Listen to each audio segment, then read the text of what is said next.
Hello guys, let's discuss this problem in HackerRank called Java 2D array. So in this array actually there are some things that are pretty much defined for us.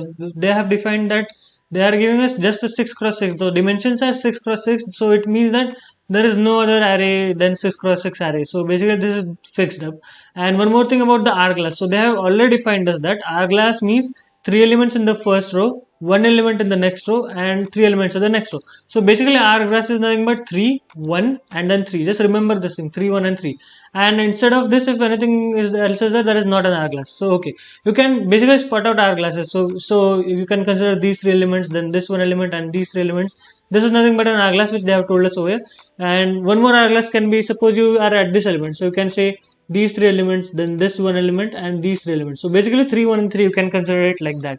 So this is one R class. So you can obviously guess it that there are many combinations of R classes, and our problem is that only actually we have to print out the R class who has the maximum sum, and sum of the elements is sum of all the elements. So this R class has 7 ones, so 7 ones means the sum will be 7.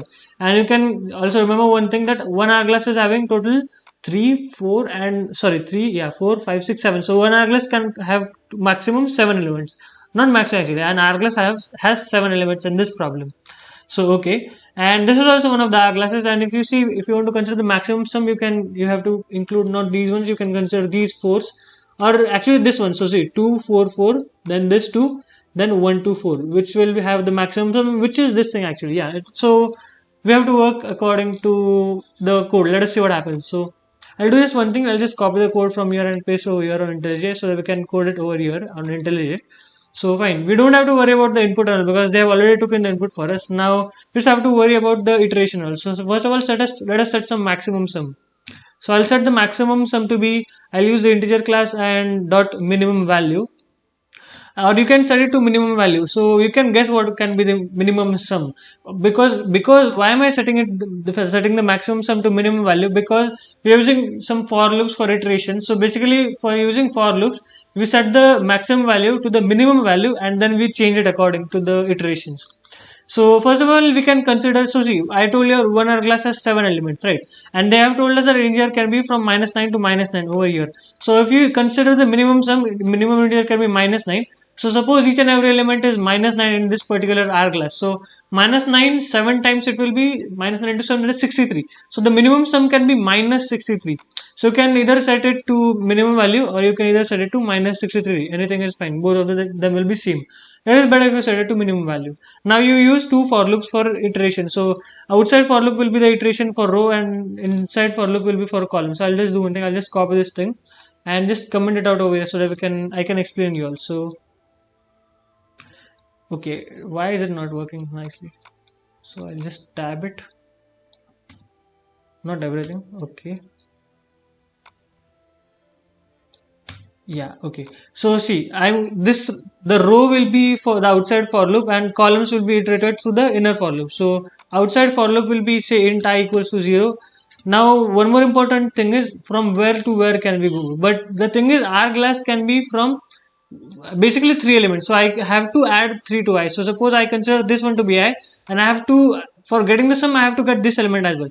So if this is I and I have to get this element will be I plus 2, right? So I is this one, I plus 2 will be this element. So basically I'm going to do I plus 2. So suppose this is I can do I plus 2 and I can go to this element. But if this one is I cannot do I plus 2, so because I plus 2 element does not exist and we'll get an error.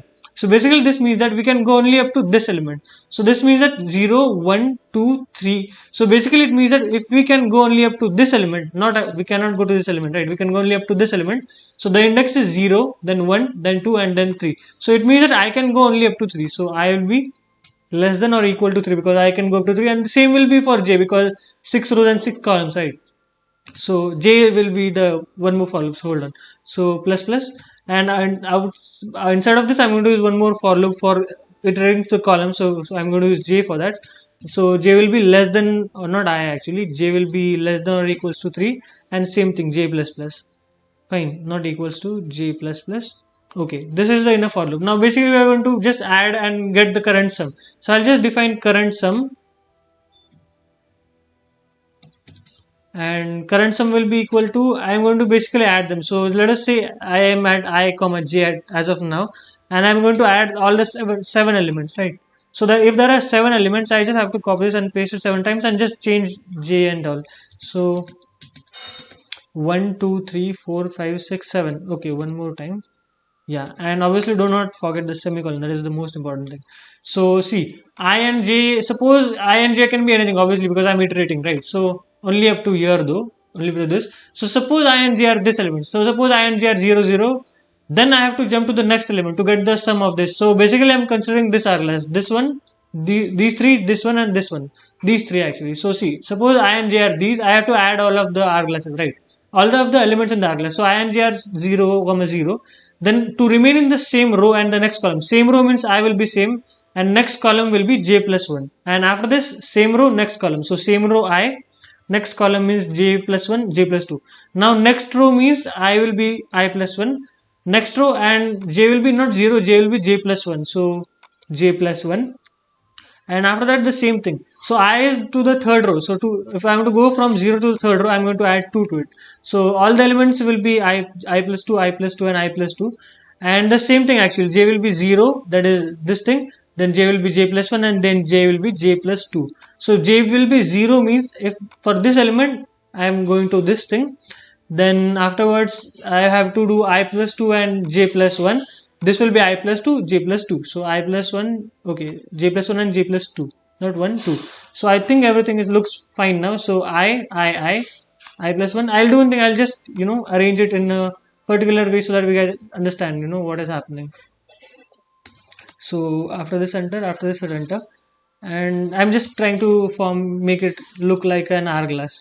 So yeah, so if you see this kind of looks like an hourglass. So these are the first three elements, this is the next element, and these are the next elements. So basically I will be the same for each row. So for this row I is same, for this row I is 1, added 1, and for this row, okay, see I found out one mistake. I should have added 2, and this one is extra, an extra element. So 1 2 3 4, okay, there was an extra element, so 7 now.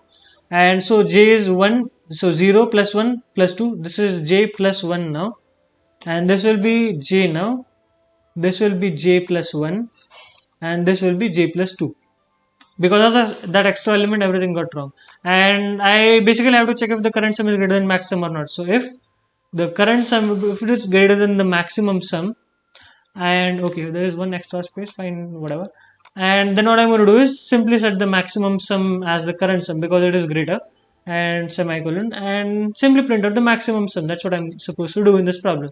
So print out the maximum sum, run this code, and instead of running this code, I know it is working. So let's just do one thing. I'll just copy this whole code and paste it over there on HackerRank so that we can verify all the test cases.